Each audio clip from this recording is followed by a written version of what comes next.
Assalamualaikum warahmatullahi wabarakatuh. Eh, Selamat malam, salam sejahtera untuk kita semua. Alhamdulillahirrahmanirrahim, puji syukur kehadirat Allah SWT.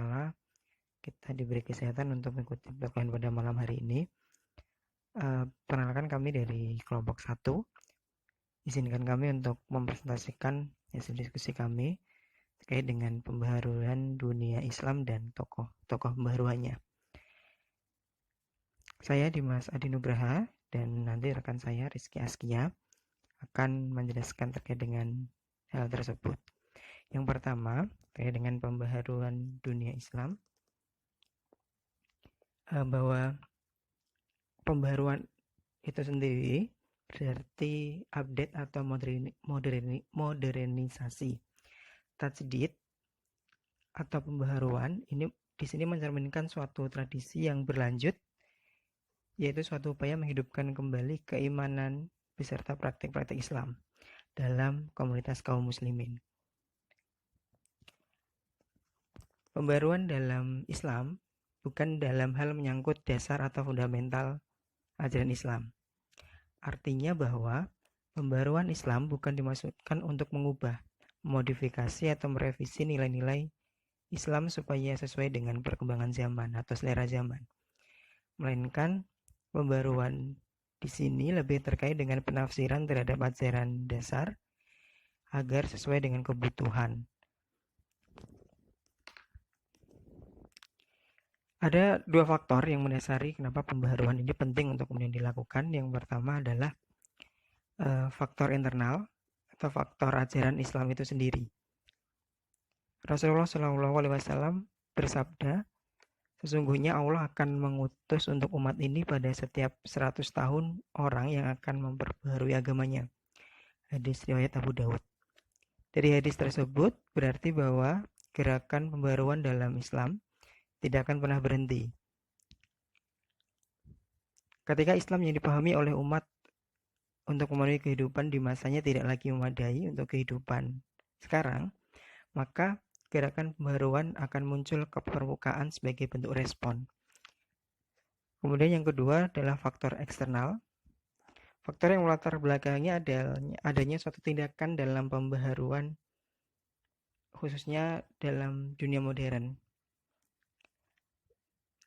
Dalam modernisasi dalam bidang pendidikan, politik, perdagangan, dan kebudayaan yang banyak kemudian dipengaruhi oleh Barat, maka faktor-faktor ini sebagai umat Islam harus kemudian bisa mengikuti.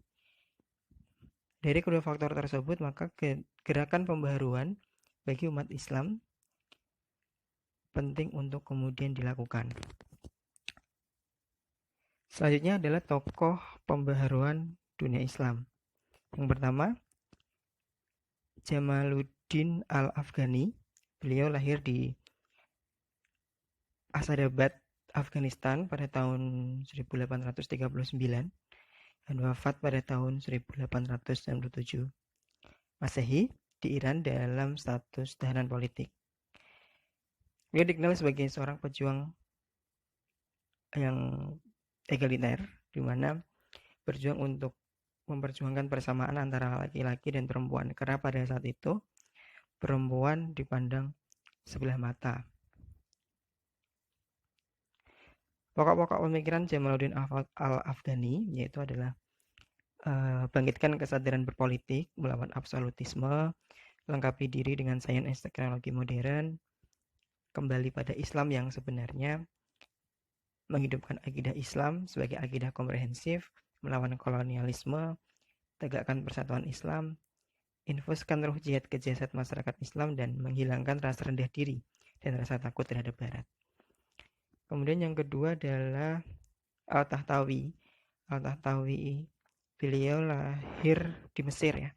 Di Mesir tahun 1801.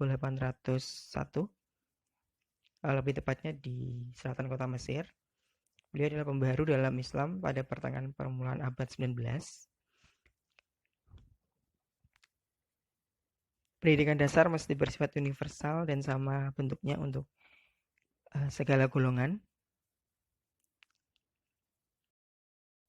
Perjuangan beliau adalah untuk meratakan pendidikan laki-laki dan perempuan. Baginya sangat berguna untuk kemudian memberikan pendidikan kepada seorang perempuan, karena seorang ibu itu adalah madrasah pertama bagi anak-anak, maka penting untuk memperjuangkan pendidikan pemerataan pendidikan bagi seorang laki-laki dan perempuan.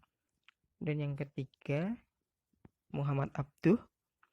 Muhammad Abduh lahir pada tahun 1850 Masehi di Mesir. Muhammad Abduh ini juga berjuang, gerakan pembaruannya juga di bidang pendidikan. Beliau berjuang mengenai pendidikan secara sistematis ya, berjuang untuk merubah kurikulum melalui kurikulum Universitas Al-Azhar untuk kemudian mempelajari ilmu pengetahuan umum itu juga penting untuk dilakukan oleh kaum muslimin. Nah, sebagai umat Islam juga harus menguasai ilmu dunia, sehingga nanti harapannya umat Islam bisa menjadi umat yang maju. Oke, selanjutnya akan dilanjutkan rekan saya, Rizky Askia.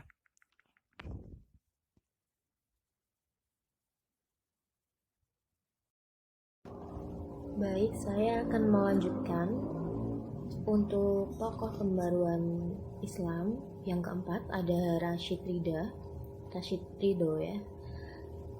Beliau lahir di Al-Qalamun, Lebanon 1864 Masehi, dan dalam pemikirannya dalam bidang muamalah seperti ekonomi, sosial, ilmu pengetahuan dan teknologi serta politik, beliau membuat ketetapan hukum yang bersumber pada ijtihad. Ijtihad itu semacam penelitian gitu ya. Nah, untuk yang kedua, dia menghilangkan sikap fatalis atau pasrah pada keadaan di kalangan umat muslim.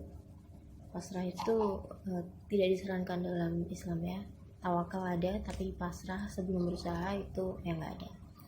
Yang ketiga, umat Islam dituntut untuk bisa menguasai ilmu pengetahuan umum, juga pada hakikatnya ilmu yang berasal dari barat itu tidak bertentangan dengan hukum Islam. Jadi Islam itu sifatnya adalah dinamis dan thalabul ilmi. Jadi ilmu apapun itu bisa disarankan Islam untuk dipelajari. Yang kelima ada Qasim Amin. Beliau lahir di Kairo 1863 Masehi, dan mengenai pemikirannya beliau mengungkapkan mengenai seorang wanita itu dianggap kedudukannya juga memiliki harkat dan martabat gitu. Jadi yang tadinya wanita tidak dihargai, pada tokoh ini beliau sangat-sangat menghargai dan mengangkat martabat wanita. Yang keenam ada Toha Hussein. Beliau lahir di Isbat Al-Kilu tahun 1889 Masehi, dan pemikirannya pada saat itu beliau mengungkapkan negara Mesir harus merubah kurikulum yang tadinya tradisional supaya bisa lebih baik lagi gitu. Jadi update gitu ya, jangan mau tertinggal apalagi dari bangsa barat. Lalu lanjut lagi untuk yang ketujuh ada Muhammad Iqbal. Beliau lahir di Sialkot pada tahun 1876 Masehi. Di sini dalam pemikirannya adalah bahwa ajaran Islam itu bersifat dinamis dan tidak statis. Dalam arti Islam itu tidak saklek gitu ya. Dinamis itu bahwa semua bisa menyesuaikan keadaan, kondisi penganutnya gitu. Kemudian umat Islam harus senantiasa menciptakan ide-ide baru dalam dunia dari tahun ke tahun, tidak boleh pasrah terhadap keadaan. Muhammad Iqbal juga menolak nasionalisme barat yang membuat umat Islam terpecah-pecah. Jadi misalkan saya mendapat beberapa info dari beberapa sumber, seperti contoh adalah di India. Itu tadinya India ada banyak penganutnya adalah penganut Hindu. Nah, yang mana Islam di situ adalah minoritas. Jadi hal-hal seperti itu sangat-sangat menyulitkan umat Islam di sana. Jadi pada era Muhammad Iqbal ini di India, umat Islam itu membuat seperti komunitas sendiri gitu ya. Jadi Pakistan itu adalah cikal bakal dari India tadi, Muslim India gitu. Next ada Kiai Haji Ahmad Dahlan. Nah, ini beliau lahir di Yogyakarta 8 Zulhijjah tahun 1330 Hijriah. Beliau adalah pendiri Muhammadiyah. Pemikirannya mewujudkan sebuah gerakan purifikasi atau pemurnian, yaitu kembali kepada semangat dan ajaran Islam, yaitu untuk memurnikan agama dari syirik serta membebaskan umat Islam dari tahayul, bid'ah, dan khurafat. Gerakan modernisasi atau pembaruan ajaran Islam yang mengikuti perkembangan zaman dengan tetap berpegang teguh kepada Al-Quran dan As-Sunnah dalam menyelesaikan berbagai macam persoalan. Dalam bidang pendidikan, beliau mendirikan dan menyelenggarakan sistem pendidikan modern. Di sini ada beberapa lembaga pendidikan Muhammadiyah, ada tipe mualimin, kemudian tipe madrasah, tipe sekolah, termasuk Universitas Muhammadiyah ini ya. Lalu ada madrasah diniyah dan lain-lain. Next ada lembaga sosial ekonomi. Ada rumah sakit, balai kesehatan, poliklinik, kemudian panti asuhan, bank, perkreditan rakyat, yaitu Tamwil Muhammadiyah, koperasi warga Muhammadiyah, BUMN berupa PT. Nah, jadi untuk Kiai Haji Ahmad Dahlan sendiri itu adalah salah satu contoh tokoh pembaruan modern yang ada di negara ini, yang dekat sekali dengan kehidupan kita. Baik, itu tadi beberapa sedikit penjelasan mengenai pembaruan Islam dan tokoh-tokohnya. Saya akan membacakan kesimpulan bahwa pembaruan Islam pada masa modern sebenarnya merupakan hakikat pembaruan yang merujuk pada makna kata tajdid atau gerakan pembaruan. Tajdid itu adalah upaya menghidupkan kembali keimanan Islam beserta praktik-praktiknya dalam komunitas kaum muslimin dengan tujuan pembaruan Islam untuk mengembalikan semua bentuk kehidupan keagamaan pada zaman awal Islam sebagaimana dipraktikkan pada masa Nabi Muhammad SAW dan menjawab tantangan zaman. Dan ini dia yang ditunggu-tunggu, slide-nya yang ditunggu-tunggu. Terima kasih banyak sudah mendengarkan penjelasan kami. Untuk selanjutnya, apakah ada yang ingin ditanyakan? Silakan bisa via chat. Terima kasih.